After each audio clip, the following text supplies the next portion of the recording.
Bonjour à tous, c'est Gaëtan de la chaîne Loin de Dépression. Aujourd'hui donc on va parler d'hypersensibilité et de fatigue. On va voir à quel point finalement ce phénomène de fatigue concerne vraiment les hypersensibles de façon massive. On va voir donc pourquoi, et puis surtout on va un petit peu décrypter et aller au-delà des images qu'on peut avoir sur les hypersensibles. C'est pas qu'on a un gros poil dans la main, c'est pas par fainéantise. On va voir que c'est un petit peu plus complexe que ça et que effectivement il y a de bonnes raisons qui expliquent pourquoi on est fatigué, et puis on va voir un petit peu comment gérer cette fatigue au quotidien pour faire en sorte qu'elle ne nous impacte pas autant. Je pense que c'est une sensation qu'on connaît tous en tant qu'hypersensible, les journées qui nous paraissent interminables, parfois une fatigue même dès le matin, hein, dès qu'il y en a eu plein de stimulations, de bruit, de gens effectivement qui nous parlent, d'émotions fortes. Parfois on est très très vite fatigué, y compris avant la fin de la journée. Donc dans ces cas-là, effectivement la journée paraît longue. Voilà. Et si on est autant fatigué, c'est justement parce qu'on se fatigue plus vite du fait de ces stimulations, du fait de ces émotions qu'on peut vivre, du fait aussi parfois de pensées qu'on rumine, de pensées, je dirais, excessives. Voilà. Et donc c'est tout ça qui fait qu'on fatigue plus vite, et c'est tout ça qu'on va voir aujourd'hui. J'ai commencé à parler de la surstimulation, c'est ce qu'on appelle en fait l'hyperesthésie, c'est-à-dire le fait d'avoir un ou plusieurs sens plus développés que la normale. Et ça, bien sûr, ça peut que être fatigant, parce que on accumule beaucoup plus d'informations au niveau du cerveau, et donc ça finit par nous impacter beaucoup plus. Après, bien sûr, ça dépend des hypersensibles. Par exemple, si vous avez une hypersensibilité plutôt visuelle à la vue, il se peut que la vue, par exemple, des néons, des lumières, etc., puisse vous gêner. Moi, par exemple, c'est mon cas. Voilà. Et pour d'autres, ça va être plutôt de l'hypersensibilité auditive. Voilà, il se trouve que là aussi c'est mon cas, mais peu importe. Hypersensibilité auditive, par exemple, voilà, vous aurez du mal dans des environnements qui sont bruyants, type par exemple open space, type effectivement chantier. Alors même s'ils ont des casques, etc., ça reste des environnements bruyants. Et donc effectivement, ça veut dire que si vous êtes sensible au bruit, forcément, si vous évoluez dans un environnement bruyant, vous allez vous fatiguer plus vite, forcément. Quelque chose auquel on ne pense pas forcément, ceux qui sont sensibles aux odeurs par exemple, ça va être compliqué de faire des métiers avec des fortes odeurs. Je pense aux soignants par exemple, aux infirmiers ou tout ce qui est éboueur, etc. Donc voilà, il faut en tenir compte du fait que si on est sensible sur un ou plusieurs sens et que ces sens-là sont stimulés, forcément on se fatigue plus vite. Ajoutez à cela la fatigue émotionnelle, dont j'ai parlé tout à l'heure en intro, qui fait que on a des émotions fortes, et donc forcément c'est des choses qui fatiguent. Et on finit par être plus fatigué que la normale, ce qui est tout à fait normal. Et c'est pas du coup de la fainéantise, c'est de la fatigue normale liée à un fonctionnement différent en tant qu'hypersensible. Le positif, si on peut dire, dans la situation, c'est que le corps nous envoie des signes, comme quoi on est fatigué. Souvent, c'est des signes physiques. Alors, ça peut être mal de ventre, le mal de dos, vous connaissez l'expression en avoir plein le dos, etc. La paupière qui saute, l'accélération du rythme cardiaque, plein de choses qui peuvent montrer qu'on est fatigué, le fait qu'on s'endorme, etc. Donc voilà, la fatigue, je dirais, chronique qu'on peut éventuellement ressentir, on la matérialise, si vous voulez, on la voit au niveau du corps. Voilà, c'est assez clair que le corps nous envoie un message, encore faut-il qu'on veuille bien le voir et qu'on ne soit pas dans le déni de ce message-là, et qu'on le comprenne surtout. Et c'est d'autant plus important de le comprendre que la fatigue, c'est rapidement un cercle vicieux. Je pense que ça, vous l'avez en tête parce que vous l'avez sans doute vécu. Plus on est fatigué, moins on est patient, plus on ressent d'émotions, plus on a des pensées, plus on est sensible, etc. Et donc ça s'entretient. Voilà. Moins du coup on arrivera à dormir, etc. Enfin, vous voyez le cercle vicieux qui s'enclenche quand on est fatigué. Ce qu'il faut faire, en tout cas essayer de faire au maximum pour essayer de le casser, le premier conseil que je donnerais, c'est de prendre du recul autant que possible. Ce conseil de prendre du recul, il est hyper important parce qu'en fait c'est à partir du moment où on ne s'écoute plus, on n'écoute plus son corps, les symptômes dont j'ai parlé à l'instant, où on n'écoute plus sa fatigue, qu'on peut potentiellement finir en burn-out. Ou en tout cas finir dans un état d'épuisement total. Donc c'est en ça que c'est important, et c'est en ça que prendre une pause n'est pas superflu. Alors après, c'est pas toujours possible de le faire, évidemment, mais au maximum, il faut essayer de prendre du recul sur la situation et d'analyser un petit peu ce qui se passe. Et de se dire, là en fait, j'arrive à mon point maximal et je peux pas plus. Voilà. Donc j'ai besoin de recul et de repos parce que sinon ça va mal finir. Et puis le fait de faire une pause, en tout cas de prendre du recul sur la situation, ça permet de se dire en fait tous ces trucs là c'est aussi parce que il m'arrive parce que je suis fatigué. Mais je ne suis pas, si vous voulez, cette fatigue, je ne suis pas cette tristesse, par exemple, qu'on peut ressentir quand on est fatigué. Parce que oui, quand on est fatigué, on ressent peut-être plus de tristesse ou de colère que la normale. Et se dire, avec du recul, on se dit, en fait, voilà, c'est aussi parce que je suis fatigué, je ne suis pas cette tristesse, je ne suis pas cette colère, je suis moi-même, je suis juste fatigué, j'ai besoin de me poser et de me reposer. Et c'est justement le deuxième conseil de cette vidéo, c'est essayer d'appuyer sur le bouton pause, vraiment de s'arrêter. Voilà, ça rejoint un petit peu le point précédent sur le fait de prendre du recul.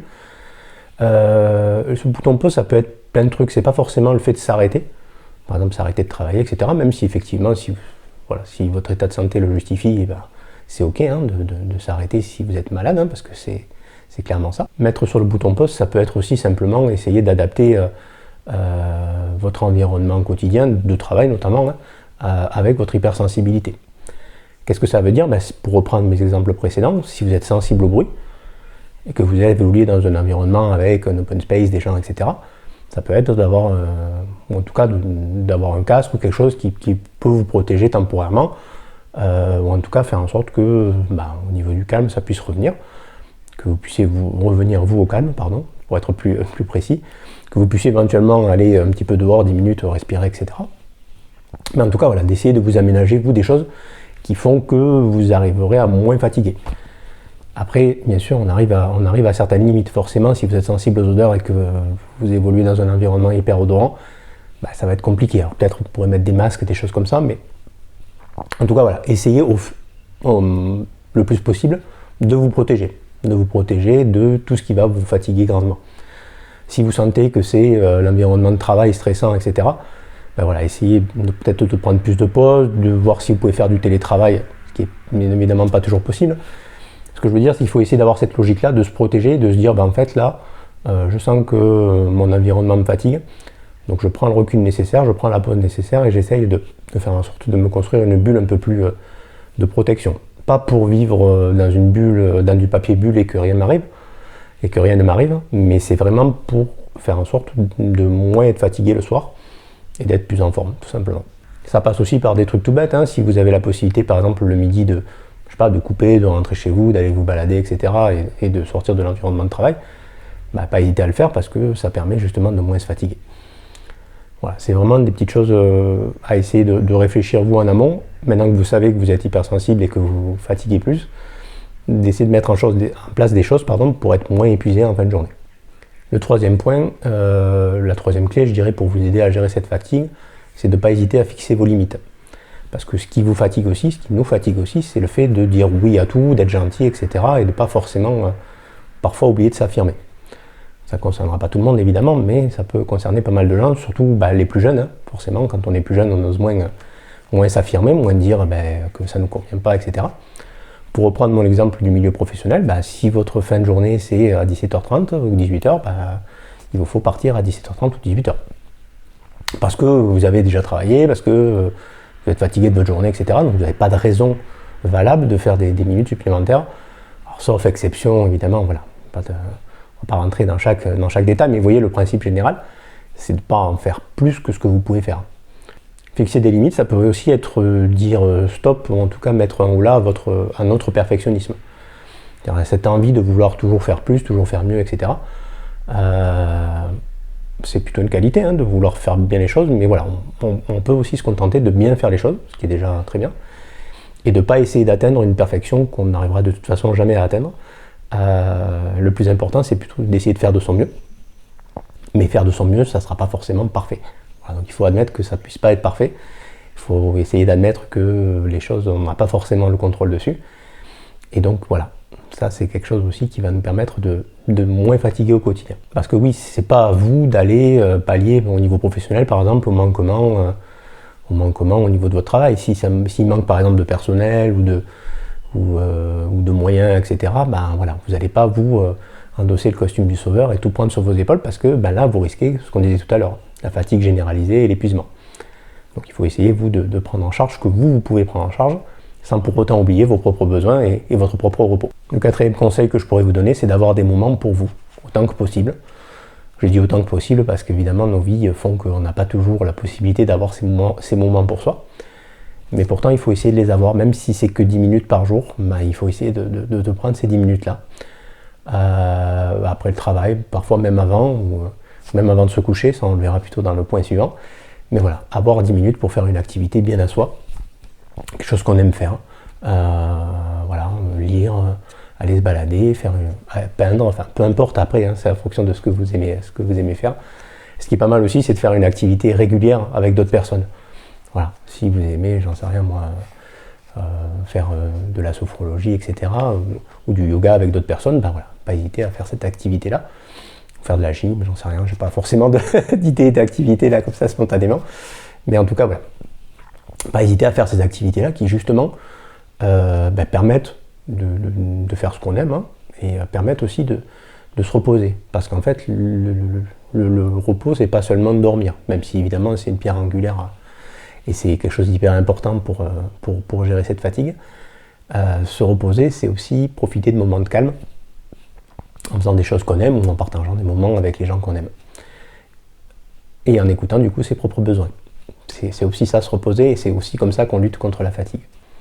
Attention aussi pour lutter contre la fatigue au piège classique dans lequel moi je tombe aussi d'ailleurs, hein, donc je m'applique ce conseil aussi à moi-même, d'éviter tout ce qui est boisson, enfin tout ce qui est stimulant, quoi.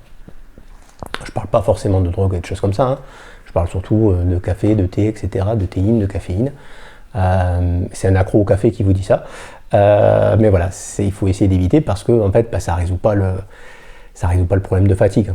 Si vous consommez ces boissons, vous le voyez, hein, c'est-à-dire plus on en consomme, finalement moins ça a d'effet. Alors, ça dépend des personnes bien entendu, mais quand même, hein, il y a quand même un effet comme ça, où à force de consommer du café, finalement, on n'en ressent plus les effets. On peut aussi avoir des effets indésirables au niveau digestif, etc.